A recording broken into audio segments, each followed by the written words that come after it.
ತನಿಖೆ ವೇಳೆ ಪೊಲೀಸರಿಂದಲೇ ಮನೆ ದರೋಡೆ ಮಾಡಲಾಗಿದೆ ಅನ್ನುವಂಥ ಆರೋಪ. ಮದನಾಯಕನಹಳ್ಳಿ ಠಾಣೆ ಸಿಬ್ಬಂದಿ ವಿರುದ್ಧ ಈ ಒಂದು ಆರೋಪ ಕೇಳಿಬಂದಿರುವಂಥದ್ದು. ಪೊಲೀಸರು ಸೇರಿ ಒಟ್ಟು 6 ಜನರ ವಿರುದ್ಧ ಎಫ್ಐಆರ್ ದಾಖಲಾಗಿದೆ.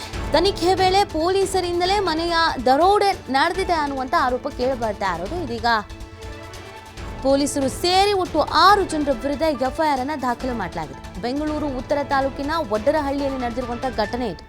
ಮಂಜುಳಾ ಮನೆಯಲ್ಲಿ 60 ಗ್ರಾಂ ಚಿನ್ನ, 4 ಲಕ್ಷ ನಗದು ಕಳವಾಗಿದೆ. ಬಾಡಿಗೆದಾರೆ ರಾಜೇಶ್ವರಿ ಅಲಿಯಾಸ್ ಪ್ರೀತಿ, ಪತಿ ಮಂಜುನಾಥ್ ಸೇರಿ ಎಎಸ್ಐ ರಾಮಮೂರ್ತಿ, ಪಿಎಸ್ ಜಯಂತಿ, ಮಹೇಶ್ ಲಕ್ಷ್ಮಿ ವಿರುದ್ಧ ಆರೋಪ ಕೇಳಿಬಂದಿರೋದು. ವೇಶ್ಯಾವಾಟಿಕೆ ನಡೆಸ್ತಾ ಇದ್ದಾರೆ ಎಂಬ ಆರೋಪದಲ್ಲಿ ದಾಳಿ ಮಾಡಲಾಗಿತ್ತು. ಮನೆ ಕೀ ಪಡೆದು ಕಳ್ಳತನ ಮಾಡಿದ್ದಾರೆ ಅಂತ ಮಂಜುಳಾ ಆರೋಪಿಸ್ತಾ ಇದ್ದಾರೆ. ನೆಲಮಂಗಲ ಕೋರ್ಟ್ನಲ್ಲಿ ಮಹಿಳೆಯಿಂದ ಕೇಸನ್ನು ದಾಖಲಿಸಲಾಗಿದೆ.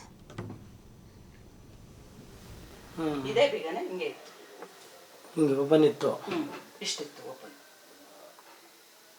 ಬೆಳ್ಳಿ ಸಾಮಾನು, ಕಾಯಿನು, ಉಂಡಿ ದುಡ್ಡೆಲ್ಲ ಅಲ್ಲೇ ಇವೆ.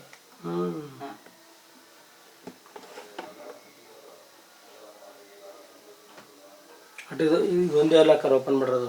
ಇದೊಂದೇ ಲಾಕರ್ ಓಪನ್ ಮಾಡಿದ್ದು. ಎಲ್ಲಿ ಏನು ಮುಟ್ಟಿಲ್ಲ. ಇದು ಬಂದು ಆ ಮಹೇಶ್ ಬಂದು ಇದನ್ನೆಲ್ಲ ಎಳ್ದಿದ್ದ, ಎಲ್ಲ ಬಂದಿತ್ತು. ಇಲ್ಲಿ ನನ್ನ ಕಳ್ಳ ಬಂದಿದ್ರೆ ಇದೆಲ್ಲ ತೆಗಿಬೇಕಾಗಿತ್ತು ಅಲ್ವಾ? ಇದು ಹೆಂಗಿತ್ತು ಹಂಗೆ ಇತ್ತು. ಯಾವ ಕಬೋರ್ಡೂ ಮುಟ್ಟಿಲ್ಲ, ಮಗಂದು ಕಬೋರ್ಡ್ ಮುಟ್ಟಿಲ್ಲ. ಇದೇ ರೂಮಲ್ಲೇ ವಿಡಿಯೋ ಮಾಡಿರೋದವರು, ಅಲ್ಲಿವರೆಗೂ ವಿಡಿಯೋ ಮಾಡಿದ್ದಾರೆ. ಈ ರೂಮ್ ಮಾತ್ರ ವಿಡಿಯೋ ಮಾಡಿಲ್ಲ. ಇದೆಲ್ಲ ಹಂಗೆ ಎಲ್ಲ ಎಳ್ದೆ ಹಾಕಿದ್ರು. ಆದ್ರೆ ಇಲ್ಲಿದ್ ಮಾತ್ರ ವಿಡಿಯೋ ಮಾಡಿಲ್ಲ. ಎಲ್ಲ ಮೇಲೂ ಹೋಗಿಲ್ಲ. ಇದು ಹಾಸಿಗೆ ಇದೆಲ್ಲ ಎಳ್ದೆ ಹಾಕಿದ್ರು. ಮಾಹಿತಿ ನೀಡ್ತಾರೆ ನಮ್ಮ ಪ್ರತಿನಿಧಿ ಕಾರ್ತಿಕ್. ಈಗ ಪೊಲೀಸರ ಮೇಲೆ ಇದೊಂದು ಆರೋಪ ಕೇಳಿ ಬರ್ತಾ ಇರೋದು. ಏನು ಹೇಳ್ತಾರೆ ಪೊಲೀಸರು? ಸದ್ಯ ಈ ಪ್ರಕರಣದ ಡೀಟೇಲ್ಸ್ ಏನು? ನೀತಿ ಏನು ಮದನಾಯಕನಹಳ್ಳಿ ಪೊಲೀಸ್ ಠಾಣೆ ವ್ಯಾಪ್ತಿಯಲ್ಲಿ ಈ ಒಂದು ಪ್ರಕರಣ ಬೆಳಕಿಗೆ ಬಂದಿರುವಂತದ್ದು. ಏನು ಈ ಒಂದು ದಂಧೆ ತನಿಖೆ ನೆಪದಲ್ಲಿ ಪೊಲೀಸರು ಮನೆಯ ಒಳಗಡೆ ಎಂಟ್ರಿ ಕೊಟ್ಟು ಮನೆಯಲ್ಲಿರುವಂತಹ ಮನೆ ಮಾಲಕಿ ಹಾಗೂ ಮಾಲಕಿಯ ಮಗನನ್ನ ಪೊಲೀಸ್ ಠಾಣೆಗೆ ಕರೆಸಿಕೊಂಡು ಆ ನಂತರ ಕೀಯನ್ನ ಇಸ್ಕೊಂಡು ಕೀ ಬಳಸಿ ಮನೆಯಲ್ಲಿರುವಂತಹ ಚಿನ್ನಾಭರಣ ಹಾಗೂ ನಗದನ್ನ ಬಾಡಿಗೆದಾರರ ಸಹಾಯದಿಂದ ಅದನ್ನ ಕದ್ದಿದ್ದಾರೆ ಎಂಬ ಆರೋಪವನ್ನ ಏನೊಂದು ಮನೆ ಮಾಲಕಿ ಮಾಡ್ತಿರುವಂತದ್ದು.